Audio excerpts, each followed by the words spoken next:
Shalom everyone, this is a Parashat Shelah lekha. A tough one. It's a tough one, usually after Shavuot. And Shelah lekha is a story, as we said, tough one. We are reading in the book of Numbers, chapter 13, verse 1. And here it is, it starts on verse 2, and God spoke to Moses saying, Shlach lekha anashim, send for you people, v'yaturu et eretz Canaan, and if you know Hebrew, v'yaturu means, I checked it out, in the English translation, usually it says, let them go and spy the land of Canaan. But in Hebrew, to tour, it's like in English, tour, it's to be a tourist. They are being supposed to be the first ones. Can you imagine, after hundreds of years, being in exile, the first one to step on the holy ground of the promised land? Okay? So, ish echad lemate avotav, tishlachu kol nasi bahem. They were the most powerful, the most amazing people in the whole camp of Israel. They were the chieftains, the leaders of every tribe. 12 tribes, 12 people in the team. Okay? So, who are they? They are the board of directors of the Israelite nation. They are the ones sitting every day with Moses. And you know, Moses, he could read you. Okay? He could see everything. He could see through you. It's the CT, Röntgen, whatever you want. He just could. So meeting every day on the board with Moses, you had to be somebody really special. It was not a politician. They were the best. And they were sent to visit for 40 days journey and tour the country. Vayishlach otam Moshe, and I'm reading verse 3, Vayishlach otam Moshe, and Moses is sending them Mimidbar Paran, from the desert of Paran, which is very south of the Negev. Al pi Hashem, it's by God's order. Kulam anashim, all of them are real great people. That's what it said. Kulam anashim, Rashei bnei Israel hema, the heads of the children of Israel. Vele shmotam, and these are the names. There's something very, we'll see. There's some hints over there that there's a deeper picture. Okay, so everybody knows the story. They go, 12 of them. They make the journey for 40 days. They start on the new moon of Tammuz, Cancer. They come back on the 9th of Av. Okay?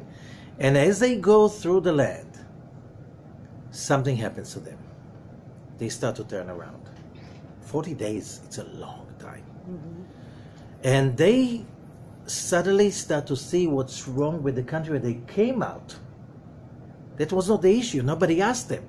Right? Why did they leave Egypt? They left Egypt to get to the promised land.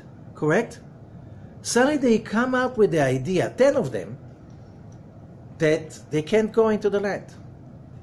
This is so unreasonable. Why? Till the Exodus, we know through archaeology and other stuff, the land of Canaan was occupied by Egypt. 10 plagues, splitting the Red Sea, that brought Egypt to its knees. When the Israelites are coming there, this is a year and few months, like a year and Nisan, Iyar, Sivan, a year and 2.5 months after the Exodus. There's no Egyptian presence in the land of Canaan. Why? Egypt collapsed. Now, you got the Egyptian empire on its knees, and you have a problem occupying, taking over the serfs, the slaves of Egypt from the last few, who knows how many decades and centuries? It's illogical. What went into them? They go into the land, and they go through the country, and Moses is telling them, go up the Negev, and then you go up the mount, and you see the land. There's no issue, are we getting in or not? We left Egypt to get into this land. Okay? Moses just asking them, look around, see what's going on. see the people, so we know what's in front of us. The nation sitting on it. Hachazak u'arafeh. Are they strong people? Are they weak? Hame'atu imrav. Is it a lot of people? Few people? We know very few. The biggest city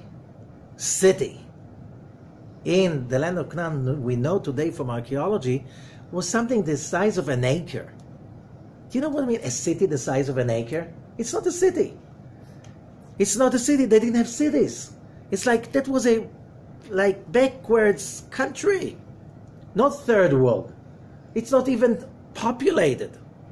Okay, there were few kind of forts. That was the whole thing. That was the whole city, the whole country.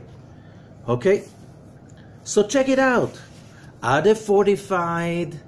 Which means, are they afraid? When you have a fortified city, when you're afraid of invasion, or are they sitting without walls? Which means they're sitting there sure, they are secure. Ma'aretz shmena im raza, is the land fat or skinny? These are the words. Okay. Hayesh ba'etz im ayin.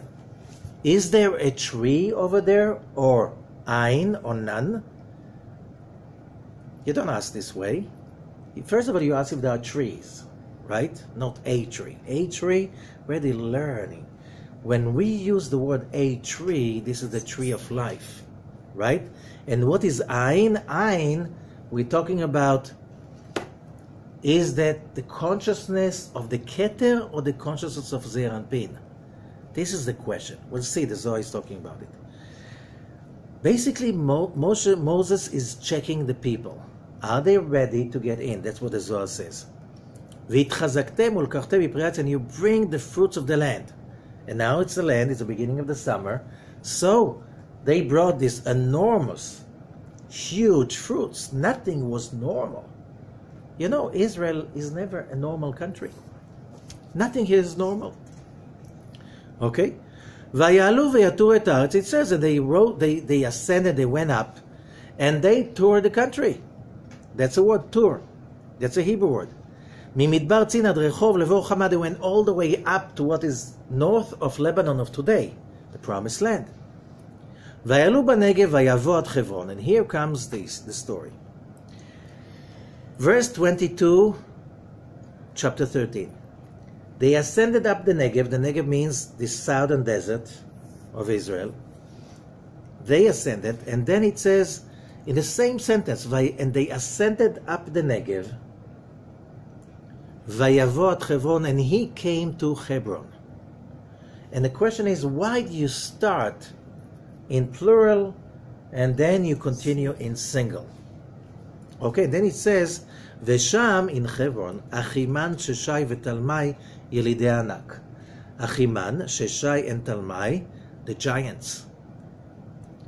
Vechevron, Sheva Shanim, Dimta Lifnei Tzon Mitzrayim. So it was very scary, you know, to come and visit a city with giants, and the whole story of giants, I don't want to go into it. And Vayavod Nachal Eshkol, and we go on the story, but the most important thing is what is the whole story? Because they come back and they're split. 10 of them, they cry, they mourn, they say, it's like totally illogical. We just brought the empire of Egypt down to its knees. Now, the little tiny country, Canaan, that was its servant, and there's nothing, really nothing over there. How can you turn that country to be such a threat that everybody cries the whole night? Till comes the decree, you're going to perish here in the desert for 40 years. Only your children will have the merit to see the Holy Land. 2 of them did not fall into it. Joshua and Caleb. Joshua and Caleb. Joshua was the head of the tribe of Ephraim. Caleb was the head of the tribe of Yehudah. They didn't fall into it. And our question is, what really happened over there? What was the real story? Because he can't explain it logically. Okay? And there are many, many attempts to explain it logically. And remember, they were not just people, they were not politicians, they were the heads of the board, the directors of the board of the Israelite nation when Moses is the CEO. They had the best background of spirituality ever. And they failed, 10 of them, 10 out of 2. What happened over here? Okay. And there's another thing. They say, we come. Verse 27. ויספרו לו ויאמרו, באנו אל הארץ, we came to the land, אשר שלחתנו, that you sent us to. וגם זבת חלב ודבש, it's a land of milk and honey. וזה פריה, look at the fruits. Every fruit was not normal. There was giant, there was something about the fertility of the land that it creates something that doesn't look like nothing else. Ephes. Neil. Ki az ha'am, the people over here are so strong. What do you mean? We just beat up the Egyptians. What are you talking about? Can you just even compare a little bit? The Egyptians and the Canaanites? The master and the slave? והרים בצורות גדולות מאוד, and very big countries. What did we say? An acre size of one city? The biggest cities. That's a city? It's a little fortress. וגם ילידי ענק ראינו שם. We saw giants over there. There were 4 giants. Okay? עמלק יושב בארץ הנגב. There's Amalekites, and they know the people are afraid of the Amalekites. Okay. ויעש כלב את העם. I just skip a little bit, verse 30. So Caleb, it says everybody, ואומר, עלו נעלה, we can go, וירשנו אותה, we will inherit the country, כי יכול נוכל, we can do that. But the others said, no, we can't. It's too much for us. Can you imagine a country that is scarcely populated, little tiny fortresses here and there, and you have an organized army of a nation of 3 million people? It's not even 40 years later, Joshua takes it like this. What was their blunder? What made them fall? That's a question. And just again, this was 34 centuries ago. Why do we care? Because this was not written about them, it's written about us. Our judgment of reality. How we can fall again and again, and no matter what's our background. This is the issue. Because if they fell, now if I had Moses, my teacher, and I'm meeting him every day, and then I made such a great mistake that cost me by my life, so who's safe? What can we say? In our generation, what can we say about ourselves, about our judgment, our ability to tell, what's right and what's wrong? You have 2 answers. 1, we have no chance. Forget it, we lost before we tried. Or, there must be another secret, the secret of success over here, even though you're blind. This is what you have in this parasha. You're blind, and you can still make it happen. How? Let's continue. ויוציאו, that's verse 32, ויוציאו דיבת הארץ, and they spoke evil on the land, אשר תרו אותה, they were touring, אל בני ישראל לאמור, הארץ אשר עברנו בה לתור אותה ארץ אוכלת יושביה. 34 centuries later, you see, people live in Israel. The country is a miracle. It's not perfect. There's so many things to fix. There's so many things to build. Thank God. Otherwise, you see, it's like, who needs me? There's so much to do. But still, the whole world is like, what happened over here? This country was like not even a third world country. 100 years ago, it was just desolated. Nothing grew up. It was so cursed. Like in the Torah, it's like cursed. Nothing could grow. And now you see what's going on. It's like a garden. And it's growing every day, faster and faster, and more things are going to come. But you see, if there's so many people give up, and what do they say? Eretz ochelet yoshvia. They use the same words. It's a land that consummate its inhabitants. Okay, so you can't. If that's what you think, you have to get out. You can't stay in this country. It's too intense. Now, if you're a person that is laid back and you like, Orange County spirit, nothing happens. Everything has to be calm. You need to hear the birds and stuff like this. And, even going to LA, it's too stressful for you. Okay? That's not your place. That's not your place. Why? Everything here is intense. This is the promised land. This is the center point. There's a vortex of intense energy everywhere you go. And that's why you look at Israelis. It's like they're going on fire. They speak loud and they're intense and they're not polite. It's like they think that being polite is a waste of time. And it's like, and they're abrupt and they speak loud. Okay? And they do everything fast and they do it a lot. And if they stop you, they do it slow to stop you, right? So you say, there you can say, wow, I'm in love, I'm addicted to the intensity of this. And that's why you see Israelis going outside and then they realize, what's going on over here? Everything is dead. Nothing's happening. It's like, guys, wake up. Are you sleeping or something? No, we're very stressed out. You can't stay there, you go back. Most Israelis who leave, they go back after a while. They can't stand. But they are the ones who say, this is the land that consummate its inhabitants. People die here by masses. No. One of the top, countries in the world by life expectancy. People, seems to be, they love it, the extent, the intensity over here. What are we talking about? And the answer is, and we see it, chapter 14, let's continue, verse 1. ותישא כל העדה ויתנו את כולם ויבכו העם בלילה ההוא.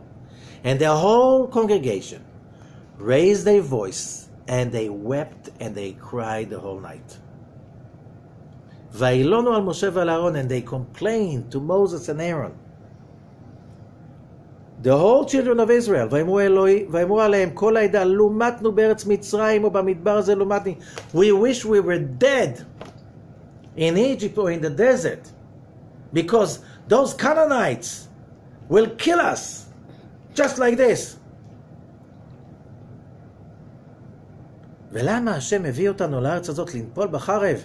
Why does the Creator brings us to this land to fall by the sword? Our women, our children, what did they do to you? ויפול משה ואהרון על פניהם לפני כל, and Moses and Aaron fell on their faces to start praying, and like, okay, we have a big mess over here. There's so much judgment. That will stop everything. Okay, what are we talking about? Because this story is massive, and this story happened on the 9th of Av, and the Midrash is saying, God said, you crying for nothing, I'll give you a reason to cry. So this is the date, on the 9th of Av, it was decreed that everybody has to die in the desert. All the ones who are 20 and up have to die. Neither of these men could go into the Holy Land. The women were not into this picture. They had enough, in the beginning with Eve. After that, they're not into the picture anymore of making the mistakes. It's the men making the mistakes. That's why Rabbi Zakhloi is saying, why do you think today women are taking control and they can't listen to their husbands and they know much better? It's the same women from the desert coming back in reincarnation. And they say, you guys, you messed up all the last 3,000 years. And why should we listen to you? Every turn, you took the wrong turn. So, we're not supposed to listen to you because you're doing it wrong anyway. And the chances you're going to do it right are so slim to none. So we go our way. Okay, that's what Rabbi Zakhloi said 500 years ago. And it became even worse the last 500 years, correct? So, there was another sentence that we skipped when the spies, now they're not tourists anymore, they're spies, okay? And they say, when we saw the giants, that's chapter 14, verse 33, remember that. ושם ראינו את הנפילים בני ענק, we saw the giants. ונהי בעינינו כחגבים, and we saw ourselves like grasshoppers. וכן היינו בעיניהם, and so they looked at us. Which means the sin was that they saw themselves as grasshoppers. You are representing Moses and the children of Israel. Never happened in history that a nation of slaves broke through from an empire like Egypt and declared independence. Never happened in history that a nation like this went through the desert for more than a year and survived, experiencing something like Mount Sinai revelation, like the splitting of the Red Sea. All of this is unprecedented. And you're afraid of these few giants? What happened to you?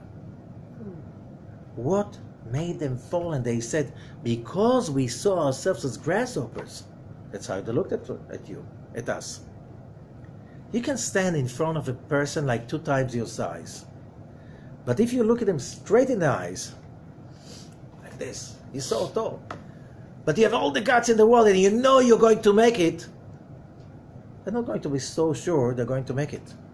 Crushing you. Like David killed Goliath. Right? Isn't that what the Tanakh is telling us? What happened to them? They're the best, the greatest. If they fell, what can we say about our decision-making process? So, the Zohar gives us a very, very powerful answers. First of all, כיוון שהתחיל משה לשלוח, I'm reading in the Sulam of Rabbi Ashlag, verse 10. כיוון שהתחיל משה לשלוח, when Moses was going to send them, מה אמר להם? What did he tell them? היש בעץ, is there a tree? You know what? 100 years ago, there were no trees. You see pictures from all over Israel 100 years ago? No trees. So we planted trees. So millions and millions and millions and millions of trees. You go from Ben Gurion Airport to Jerusalem, it's like a garden. But you look at the pictures, 48, nothing. It was a desert. It looks like a garden, so much lush. What happened? We planted trees. It didn't grow by itself. Okay? So, Moses, you have a problem? If there are no trees, you're going to tell, okay, God, Canaan doesn't work, take us to Canada. There are more trees over there. Right? What is this issue? So we said, היש בעץ? וכי מה הוא שאמר זה? What did he say? וכי תאמר שלא עדיין יש בעץ? And can't Moses make, an astral traveling and go and see there are trees or not? And what do you care? What's your business? God told you to go to the promised land. You go to the promised land and you don't ask if there are trees or not. It's none of your business. Whatever is there, we do it. We deal with it. כך אמר משה, but Moses said, אם יש בעץ, אני יודע שכנס שמה. Moses said, if there is a tree, I know I'm going to get there. מהו עץ? What's a tree? זהו עץ החיים. This is the tree of life. הוא לא היה שם, אלא בגן עדן הארץ. אמר משה, אם יש בעץ הזה, אני אכנס שמה, ואם לא, אני יכול להיכנס. Moses said, now you know why it says in the beginning, שלח lekha. Send for yourself. The first words in the parasha. Send for yourself. You should check it out. When those people, the chosen ones, the best ones, go into the land, are they ready to experience the tree of life? Or are they going to find the tree of knowledge, good and evil? If they feel the tree of life, they are ready. Then Moses knows he can get in. If Moses gets in and the people are ready, that's the Messianic age started. But Moses had 2 levels litmus paper test. 1, check on the best of them, the leaders. Then when the leaders came back, they fell. And they come and tell the people, this is terrible, the people are so strong. We are talking about Dor De'ah, the age of knowledge. They were knowledgeable. Those people, they just experienced Mount Sinai revelation. They could look at these people and say like, are you talking nonsense? You know, what are you doing? What happened to you? Hello? Wake up. God told us we got in. The same reasoning I used. How come they did? They listened. That was a second test. Who would they listen? To Moses, Caleb, and Joshua? Or are they going to listen to the 10 ones who fell into speaking evil? That's another test. Who are you listening to? Because the person you're listening to, that shows who you are. Right?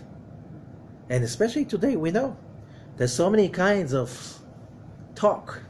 This kind and this kind, spiritual, not spiritual, leftist, rightist, centrist, liberal, non-liberal, communist. Oh, there's so many ideologies. Who are you listening to? That shows about who you are, right? They made the choice. Which side are they? It was not the side of the tree of life. Moses knew they are not ready, so I cannot get into the land. The promised land and messianic time, it's not the time right now. Why did he do it on the 9th of Av? He was a Pisces, a gambler. He came down from the mount on the 17th of Tammuz. Don't you know it's a crazy day? They came back on the 9th of Av because if they did it on the 9th of Av, game over. Moses comes in with the Israelites, Mashiach, no more death, no more pain for all of humanity. They were not ready. That's what Moses wanted to know. Are they ready to be big, to connect to the tree of life? So what's our message in that? So let's go a little bit backwards. Just like go to the beginning. And Rabbi Ezekluria in Shara Psukim, the gate of verses, is asking, says, Shlach lekha anashim v'yatu et eretz Knaan. Okay, and then it says, Vayishlach otam Moshe midbar paran al pi Hashem, and he sends them, kulam anashim, all of them are great, Rashei bnei Israel, they are the heads of the children of Israel. And Rabbi Ezekluria is asking, why in the beginning of the book of Bamidbar, when you have the names of the people, it says over there, Nesi'ei matot avotam rashei alfei Israel. He counts them over there as the leaders of the nations, the same people, same names, but he calls them the presidents of the staffs, rashei alfei Israel. He names them differently. The heads of the thousands of Israel.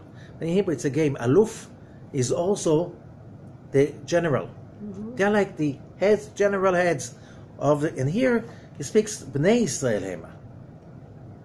And then he says there's another question. It says each one of them. Lemate Shimon Shafat ben Churi. Lemate, and he gives the names. Lemate Yehuda Kaleb ben Yifune. Lemate Yisachar Yigal ben Yosef. But then when it comes to Menashe, verse 11, chapter 13, Lemate Yosef, Lemate Menashe, Gadi ben Susi. To the staff of Joseph, to the staff of Menashe, Gadi ben Susi. Okay? But why Lemate Yosef? Because there's no tribe Yosef. There are two tribes for Yosef, Menashe and Ephraim. But he didn't say Lemate Yosef about Ephraim. It said Lemate Ephraim, Hoshea bin Nun. What's the story? Why he doesn't say Lemate Yosef, Ephraim, and Menashe? No, he mentions only Menashe as to the staff of Joseph. Doesn't mention Ephraim to the staff of Joseph. Okay? So, the Arizal is saying that as forward. When these brothers come to see Joseph, they don't know it's Joseph. in Egypt. They're brought in. And Joseph says to them, Meraglim atem, you are spies. Why did he say that? Says Rabbi Zohar, he says to them, in the future you're going to be the spies. The 10 of you are going to be the spies. How come? So Rabbi Zohar explains over here a very powerful message.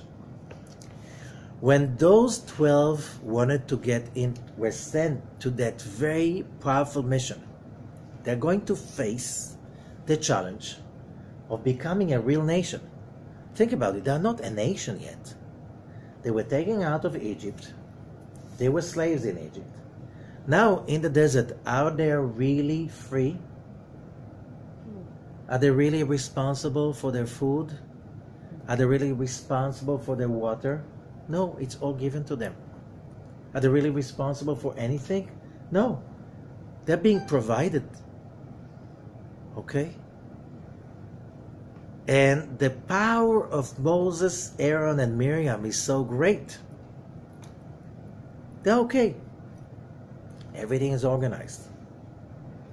Going into a new country means everybody scatters around. Each family gets its own inheritance, its own lot. And you have to start being on your own. You, the weather, and Israel is different than Egypt. In Egypt is a gift of the Nile. You want water, you get an aqueduct from the Nile, and you get the water. And the Nile, there's water, always water. 365 days a year, there's water. In Israel, oh, it's different. You have to pray. You have to pray, and maybe there will be water. It's not like Egypt. You have to be really resourceful. And you have to use the lot. It's not the Nile, that it's all flat land. You know, you carve yourself a land, you bring the water, and you plant. No, you have to create the land out of the bushes, out of the hills, out of the stones. You have to build terraces and stuff like this. You have to create, and you have to do it on your own.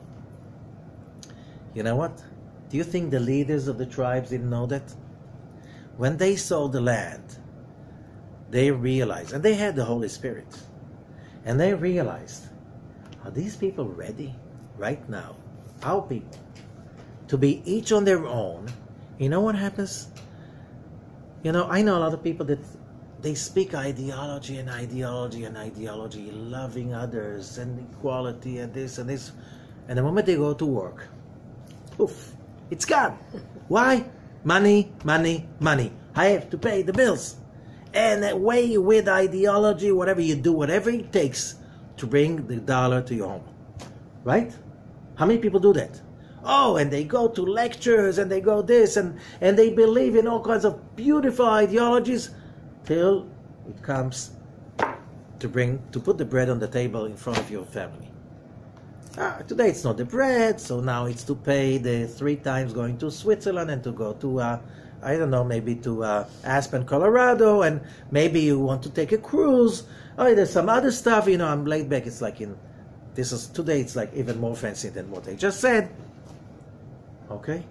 And you set your, the style of living, and you have to pay for it. Who will pay for it? Somebody has to give you the money. And sometimes, and you start seeing so much treachery and so much manipulation of people trying to make money. And being honest today, it's tough. So it's very easy to speak about lofty ideas, but when it comes to business, it's not so easy. So what do you think? Our leaders didn't see that. And they were saying, the moment those people will scatter away and each one will be in his corner, would they have time to study? They'll have to build a country. They'll have to bring food to the table. There's no water in this country. You have to build everything, water aqueducts. You have to build reservoirs. You have to build the land.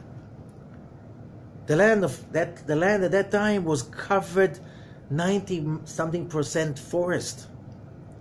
It's not very developed agriculture place. You have to build it from nothing.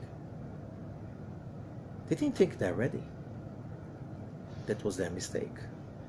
If you ask them, those people, before Moses got the Israelites out of Egypt, do you think we can get out of Egypt fighting Pharaoh? What will be their answer? Logically, forget it. We, bunch of slaves against a whole organized army, the biggest, strongest administration in the world. How can we do that? It's a problem. Logic is a problem. Still, they were willing to give a fight. They were willing to give a fight. And when you're willing to give a fight, says the Ari, you get the help. And they got the help. What was the help? It says, Kol haba leitaher mesayim be'ado. Whoever shows the intention to get purified, they help him. Who's they? Who's they? So there is a saying, the day is complicated, but part of the day is there are high souls that finished the tikkun already, of holy souls, and when you make your effort and you say, logically, I know logically it's impossible, but logic is not what really controls this world. We're humans. Humans are supposed to be miracle doers. You just take a person and you put him in a job 9 to 5 in a box. He has to fill up the forms and so on. It will kill him. You know, some people die slowly. They just wilt. And some people just revolt, and then they die in a crescendo because they can't, but they don't know how to get out of it. Humans have been created in the image of God. We need to make miracles. We need challenges. What is a challenge? Challenge is an obstacle that your logic is telling you, you can't do that. And you say, but I have to. I have to. And you go because you feel you have to, and you go against your logic. That's called a miracle. What's the definition of a miracle? It's from the word nes in Hebrew. Leave the English. Nes. Nes means lanus velitnoses, to flee out and above. Okay? When you do things against your logic, outside the box, and you fight, you give your best, says the Arizal, a higher soul will get into you. And when they get into you, they come with their consciousness of tree of life. You know, when you're in the tree of knowledge, logic says, no way. It's, win, lose. Most chances you lose, he wins, whatever. Tree of life means no obstacles. Everything is open. Everything is possible. You know what? Even if I'm going to do my best, it's not going to come out the way I think. It's going to come better than what I think because I did my best. Because I did my best, because I gave everything I had. And how would I get? How many people do you know? Check it out. That through their lives, they found themselves standing in front of an obstacle, a challenge. Their logic said, no way, it's impossible. And something inside said, but I have to. I have to go through it. It's being or ceasing to exist. And they went into it. And when you finish that, and you're behind it, and you look backwards, it's like, did I do that? That's not me. There's no way I did it. You know what Americans say? It's impossible. When do they say it? When it happened. Do you hear what you're saying? If it happened, it means that it's possible, correct? So why are you saying it's impossible? You're saying I'm stupid. Yes, you are. Your logic says it's impossible. That means it's impossible. The fact is it happened. So it is possible. Because it was impossible according to your old logic. But the moment you show a fight and you really show the best and you don't give up, and you're not letting despair to take over. You just believe in the best. You get help. So, what help did they get? They knew it's a challenge. They knew they have to step up to a new world of taking responsibility, the birth of a real new nation that is supposed to give an example of freedom, real, true freedom to all of humanity. What happened over here? They were willing to give the fight. And what's the result? They got help. Each one of them got the spirit, the neshama of the tribe, the son of Jacob, that they represented. So, each one of them got one of the son. You know, that's why when Joseph saw the brother, he said, "You are spies. You're going to be spies." So what this walk-in of a soul into a person, it's called in Hebrew ibur. Ibur means pregnancy. Like you look at a pregnant woman, but you see her, but there's another person inside her, right? That you're not seeing him. And the first stages you don't see, there's no any sign that there's someone else inside. Okay? So whenever a person is making the attempt to win, logically I have no idea, but I have faith. I know I have to make it. Someone will come in and give you the boost. With a different consciousness, suddenly you know and you have no idea where did you know it from. Don't do that. Do it this way, and this way, and this way. And that's what they did. But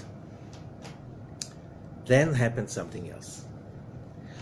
Just a second. But before that, we're talking about 10 of them. But Joshua, he did not get, that's why it says Lemate Yosef. He did not get the soul of Joseph. The head of the tribe of Menashe got Joseph. Joshua got nothing. It is to teach us. Why did he get nothing? Somebody had to take Joseph. The head of Menashe took him. So what did he get? It says that Moses prayed for him. Who was Joshua? He was Moses' disciple. He was his closest student. So, you can get help from a soul of a righteous person that completed his tikkun, and when he sees that you're making the attempt and you really fight for it and you deserve it, you make the effort, he will get into you and give you the boost, and you will set on fire. Suddenly you're like, wow, I don't know where did I have this fire from?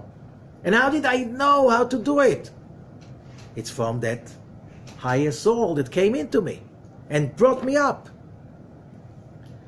But, says the Ari, it's not always from a dead person. It could be from someone alive, your teacher. You can get ibur of your teacher when he's still alive. He gets into you, and he gets all the wisdom he has into you, not through listening, but the Kabbalists call it mouth to mouth, like kissing. You get the spirit. Joshua got Moses' spirit. Not just Moses. Moses had his father and father's father and everything. He got the whole thing.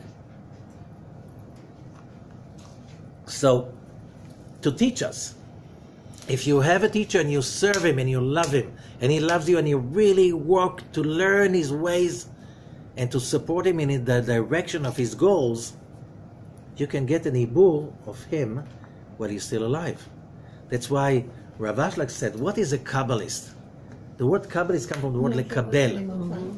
Lekabel, to receive. Right? When you receive the soul of your teacher into you, because you care so much for helping him moving on, you get that soul in, so you get the whole disc. How do we know? Ethics of the Fathers, how does it start? Moshe kibel Torah miSinai. Moshe received the Torah on Mount Sinai. Umesara li Yoshua. He gave it to Joshua. He doesn't say he taught it to Joshua. 100 people will sit in the same lecture. Now you interview each one of them. What did you hear? You get 100 different versions, if not more. So says Rabbi Ashlag, you hear through your own screen, right? So did you hear what the teacher said, or you heard your own individual version? You know the game Broken Telephone? What will happen after a few generations? It will all be diluted and finished. A Kabbalist is someone that got it through the vine, but the real vine. What does it mean? Moses got the real copy of Mount Sinai. Yes, he was the first one to download from the cloud into the tablet. But he was a tablet. Moses was a tablet. He got it into his own. He had the whole disk. He downloaded it to his student, Joshua. That's why Joshua received. It doesn't say studied, he received the whole copy. He gave it to the elders. They gave it to the next generation. So what is a Kabbalist? A Kabbalist is somebody who received from somebody, received to somebody, all the way up to Moses. So a real Kabbalist has the disk. Which means, how do you get the disk? By when you really attach to your teacher. By devotion, by working hard, but not thinking, but just going for the goals. And then you see miracles happening because you don't let your logic to leave you small as a grasshopper. Any threat makes you small. That's one thing. So we had two ways. One is a great soul coming and helping you when you're really trying your best. Another one is choose a teacher that gives you the loftiness that you are really willing to work really hard for his goals and to serve him so you can get it directly from him. And the third one, Caleb. When Caleb saw that the others are falling, except from Joshua, he was afraid because he was afraid he has not enough. What does he do? So what it says, they went up the Negev. And then it says, and he went to Hebron. Who's he? Says the Zohar. That was Caleb. He was afraid he's going to fall like the others. He realized the others fell already. So he risked his life and he went to Hebron. Verse 32 in the Sulam of Rabbi Ashlag. Amar Rabbi Yehuda, Orach Acharan Natil, he took a different path, a secret path, Caleb. Ve'akim Shvilin, V'umata al Kivrei Dav, and he risked his life to go to Hebron, although there were giants over there. Why? He wanted to get the help of the patriarchs, Abraham and Sarah, Isaac and Rivka, Yaakov and Leah. When he came there with so much devotion, and he prayed over there, V'istakan begarmei, he risked his life. דאקטיב ושם אחימן ששי ותלמי ילדי ענק, they are the giants. אבל מאן דיהו בדוחקה, whoever is stressed out, and he can't see a way out. לא יסתכל מדי, you can't be picky. You have to risk your life to get the connection. כך כלב, the same with כלב. בגין דאבה בדוחקה, he was afraid he's going to lose it like the others. He didn't think he's so smart. He was wise. But he saw, this one is a challenge beyond me. So he went to pray in the Machpelah, in the cave Machpelah, to get the help. So what did he get? He got the souls of Avram and Sarah, Yitzchak and Rivka, Yaakov and Leah. They were enough to secure him, to give him the power not to fall into the pit the others fell. Kach Kalev, להשתזבה מאיתה, to be saved from that bad advice they took for themselves. So what are we here about? Are we here about bad-mouthing the Israelites? Or we are here to show we're not so smart. This is the month of Gemini. Gemini, once they're charming, they're smart, whatever, the problem is they think they're smart. And when you're smart, they're all in the head. When you think you are smart, you're finished. Logic is the last thing you can count on. You have to connect to something beyond, outside the box. And when it's a matter of Gemini, we all become Geminis. We all in love with our logic, with our advice, with our ideas. No! If you don't know how to reinvent yourself, what do I mean to reinvent yourself? Is to get out of the box. To get out of the box, how are we going to get out of the box? Can a computer create on itself a program higher than his? No. Can a human being do that? No. Yes, you can. When? When you get an ibur of a higher soul. That higher soul will give you a lift. And that's why it says, "En ha'asir matir et atzmo beit ha'asurim." The prisoner cannot release himself from jail. You need somebody from the outside. How would you get out of the box? You get the help. Only if you count on the illogical, on the things that are not real, just by pure faith. How do we know? It says so. Let's skip a little bit forwards. And we see, after everybody cries and everybody's upset, and then God says, chapter 14, verse 11. Vayomer Hashem Moshe, and God says to Moses, Ad ana yenatzuni am hazeh. How long could these people despise me, curse me? You know, the word is very loaded. I don't want to go into it. Ad ana lo yaminu bi, how long they won't believe in me, won't faith in me.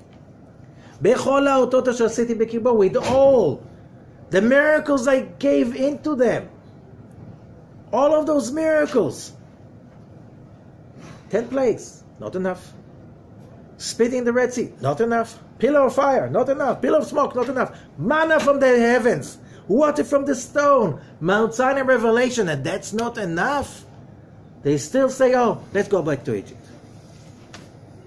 Do you understand what does it mean? Messianic age. So many people fall into that stupid idea. Someone will come and he will deliver us. You cannot deliver anyone who's not ready to be delivered. You can't save anyone who can't save himself. You can't make anyone successful if the person doesn't know or doesn't want to be successful on his own. If somebody wants to be a victim, no one can save him from that. You can inspire, you can guide, and that's exactly the story. Why Moses couldn't go into the Holy Land with a nation? They were not ready. They were not ready to be saved. So someone will come so powerful, stronger than Moses, the Messiah. No taxes, no diseases, nothing, no problems. Would we get along with each other? We'll find a way how to get into each other's way. Why? You have to take responsibility. We didn't pass the test. So Moses knew, I cannot lead them into the Holy Land because they are not ready for the Messianic age. What is it for us? Okay, I can have my own Messianic age, my own private, when I connect to the tree of life. How do I connect to the tree of life? I have to be devoted with devotion and faith. I can't trust my logic. I have to give all by the best I can. I have to know there's something bigger than me. Why? Do you think that you know everything? Just simple as that. Do you think whatever you know, there's nothing to learn anymore? We know the more you know that you know nothing. Right? The less you know, the more you think you're smart. Right? So the more a person think he's smart, we know he knows nothing. So the more you know means that you know just a little bit. So how can you make it through life if you don't know anything? Devotion and faith. This is it. You have devotion and faith, higher souls will help you. The wisdom of other books will help you. You read the Zohar and you study the Zohar and you really want to change. Rabbi Shimon will help you. You don't have to go to his grave. Just read the Zohar, scan the Zohar, learn the Zohar, and not because you want to be smart, because you want to become better. You want to get out of the box. You want to go higher. You want to ascend. That's the way. Oh, if God came from the heaven and gave me all of these signs, I will be faithful. It's a lie. It's a lie. You know, people can see miracles in front of their eyes and they forget in an instant. How many people did see miracles nowadays? A lot of people. People see miracles all the time.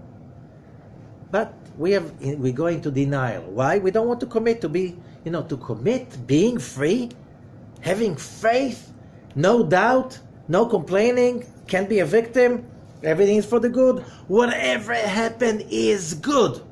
Why? If the Creator allowed it to happen, like Joseph said to the brothers, you wanted to kill me? You thought evil? God turned into good. You got a lemon? Make a lemonade. This is what this life is about. This is what this parasha is about. This is amazingly powerful parasha because it gives us the healing for all those maladies that we have. Maybe I can't make it. My logic tells me this is no, I have no hope. Who asked you?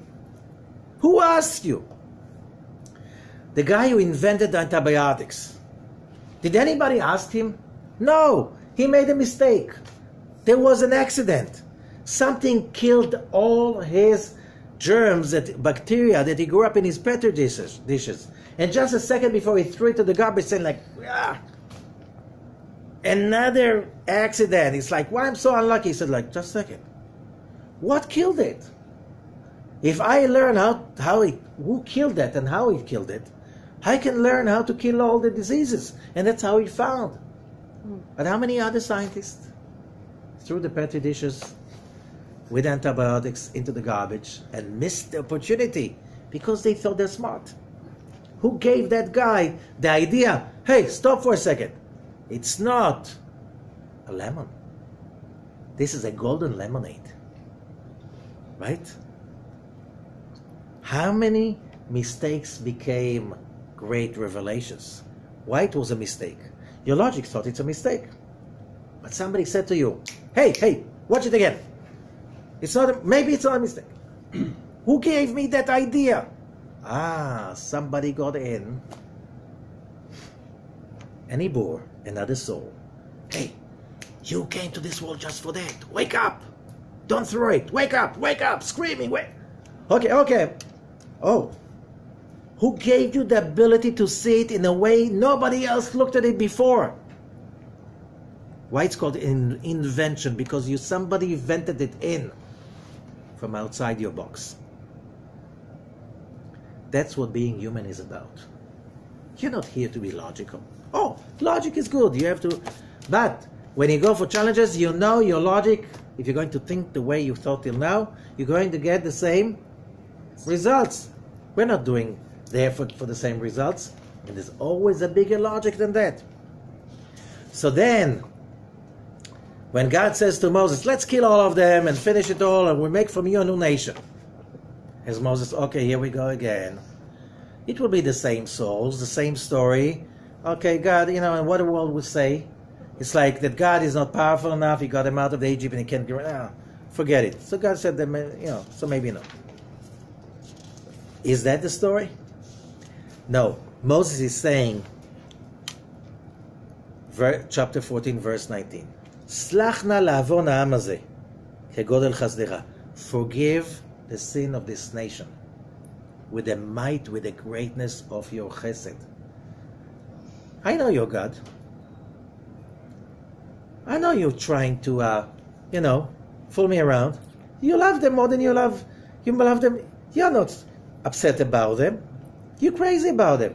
You created them. You're not going to kill them. Forget about it. There's no way. You are chesed. You're the source of light. It's our judgment. that tells us, oh, God hates you right now. He's going to smite you. Same thing with the giants. What do you have to do? No, God is all about love. And he says, if you're going to change your ways, if you forget about it, I'll forget about it too.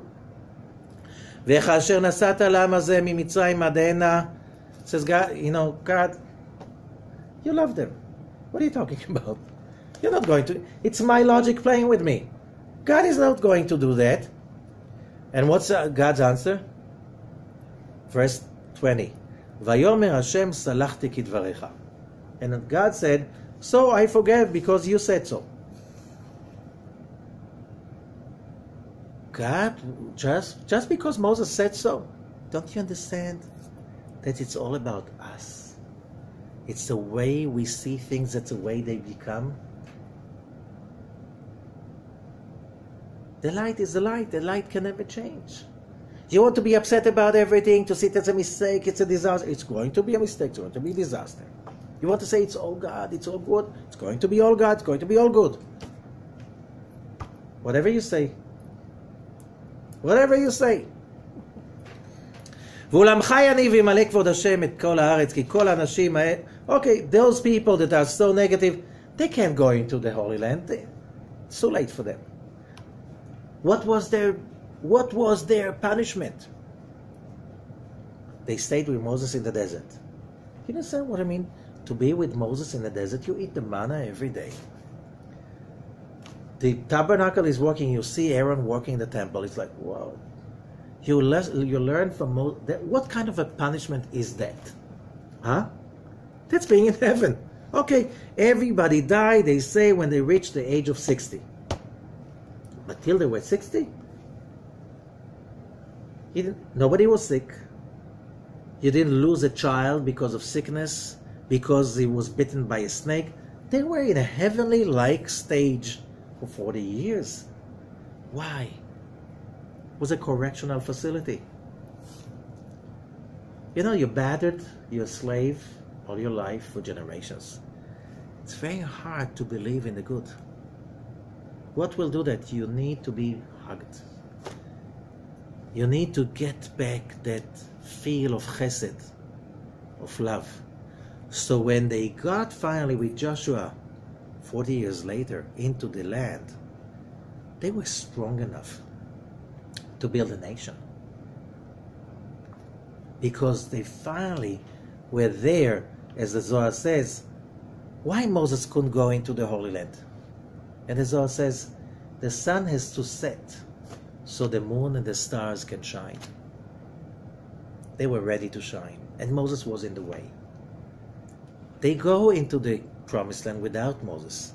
So finally, after being treated with so much love for 40 years, they can start see they can do it on their own.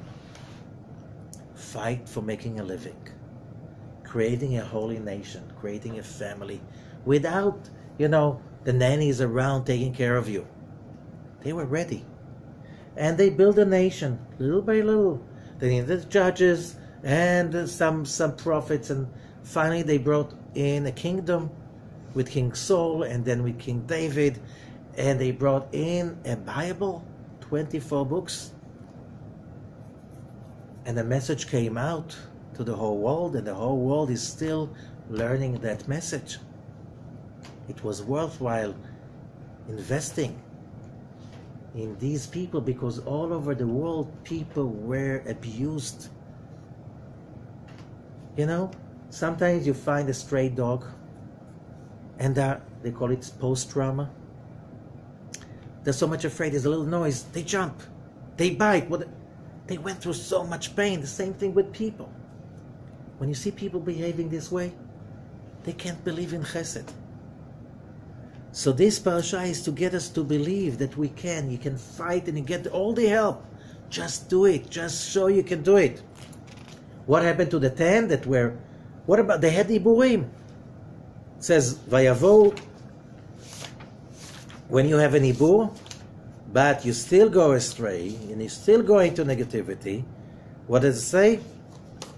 They came to Moses, Vayelchu, the Ba'u el Moshe V'alchu. Mi alach? Who went away? they lost their iburim. Because when you start to be negative, you lose all the help, all the high souls that might be in you before to help you. They're not here to suffer. They were already in heaven. They came to help you.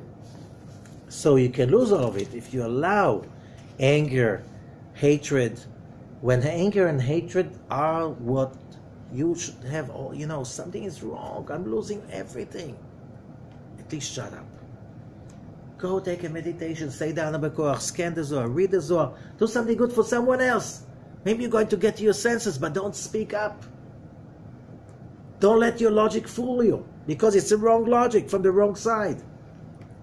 We have all the tools, and then when it says that Moses is saying, Egdalna koach Hashem, says the Zohar, like Moses wants to bring in that force of chesed, that force of, when it says, Ayesh ba'etzim ayin, Moses wanted to know, is there the hanaga of Zeir Anpin?